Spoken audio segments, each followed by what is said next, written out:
बेलपत्र चढ़ाने के बाद जो बेलपत्र की डंडी रखे रखे सूख जाती है, वह डंडी को जलाकर उसकी भस्म को भोले बाबा को चढ़ा सकते हैं।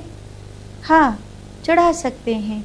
सूखा हुआ बेलपत्र का फल हो या सूखे हुए बेलपत्र के पत्ते हों या सूखी हुई बेलपत्र की डंडी और लकड़ी हो, इन सब को भस्म के लिए उपयोग किया जा सकता है।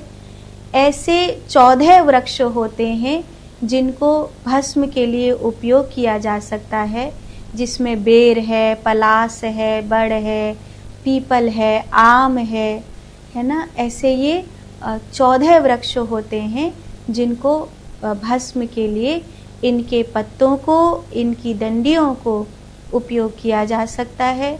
और वेद लक्षणा गौ माता का जो गोबर होता है, उस गोबर के उपलों को जलाकर भी भस्म निर्मित की जा सकती है, क्योंकि वो भस्म भी श्वेत रंग की हो जाएगी, सफ़ेद रंग की हो जाएगी।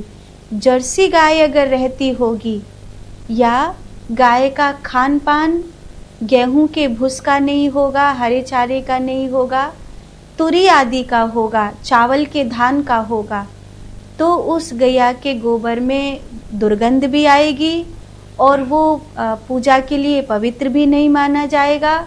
और उसकी भस्म, उसकी जो राख है, वो सफ़ेद रंग की नहीं होगी।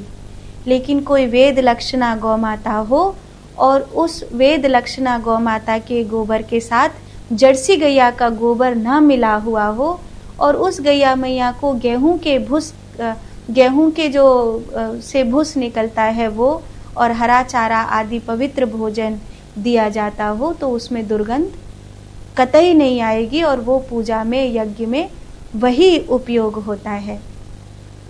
अभी अपनी गौशाला में गिरिराज जी महाराज जी बनाए गए थे, तो उन गिरिराज जी महाराज जी का जो गोबर होता है वो फेंकना नहीं होता है, तो उसको व्यवस्थित करके छोटी छोटी गोल गोल मुठिया बनाते हैं और उसमें छेद कर देते हैं ताकि उसकी माला बना करके उसको होली में उपयोग किया जा सके।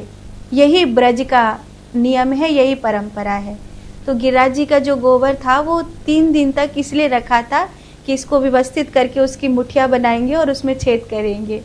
तो वो 3-4 दिन वो गोबर रखा हुआ था। और अभी हम जब गिरिराज जी की पूजा के बाद अभी गए थे, कल की बात है या परसों की, तो हमने देखा कि उस गोबर में इतना, चूँकि भोग लगाया था गिरिराज जी को, तो खील बतासे भी थे, दूध भी था, मिष्ठान भी थे, जो अठावरी हम लोगों के यहाँ चढ़ती है वो अठावरी भी थी। और ऐसे भी 56 भोग में से थोड़ा थोड़ा थोड़ा थोड़ा करके चढ़ाते ही हैं। तो अठावरी अगर रखी हो, दूध रखा हो, इतना सारा चीज़ें हो, तो गोबर ही तो है, उसमें कीड़े पड़ना स्वाभाविक है। लेकिन 4 दिन बाद, 5 दिन बाद हम गए थे, लेकिन उसमें बिल्कुल भी कहीं कोई कीड़ा दिखाई नहीं दे रहा था। तो उसका फिर वो जो गिरिराज जी की जो गोबर की मुठिया बना करके रखते हैं, उसके फिर हमारे कार्यकर्ता काम करने लग गए। तो अगर वेद लक्षणा गौ माता के गोबर से जो उपला होता है, उससे अगर आप भस्म बनाते हो तो उसे भोले बाबा को भी समर्पित कर सकते हो, अपने माथे पर भी लगा सकते हो, और उसकी डंडी के भी उपयोग से आप भस्म बना सकते हो। बहुत परिश्रम के बाद भी अपने कर्जे से मुक्त नहीं हो पा रहा हूँ। ऐसे तो जब परमात्मा को, प्रकृति को कृपा करनी है तभी होगा।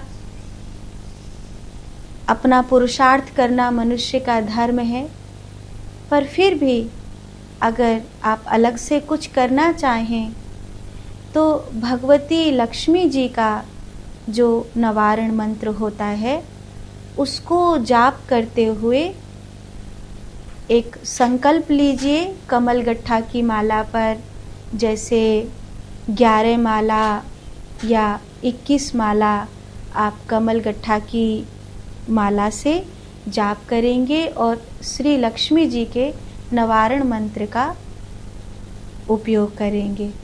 उसके बाद जो आपकी मेहनत के फलस्वरूप आपको धन राशि प्राप्त हो, उसमें से संतों की सेवा का, गौ माता की सेवा का संकल्प लें। जो नवरात्रि आवे उसमें विशेष रूप से कन्या पूजन करें। जो भी धन आपको आपके मंत्र के संकल्प की सिद्धि से प्राप्त हुआ है, उससे आपको छोटी छोटी कन्याओं के लिए जो कुछ आप अपने यहाँ कर सकते हैं वो ज़रूर करना चाहिए। उस धन का 5वां हिस्सा हो, दूसरा हिस्सा हो, 10वां हिस्सा हो, पर आप गौ माता के लिए और छोटी छोटी कन्याओं के लिए उस धन का उपयोग ज़रूर करेंगे तो लक्ष्मी मैया की कृपा ज़रूर होगी और आपको आपकी मेहनत का फल मिलेगा।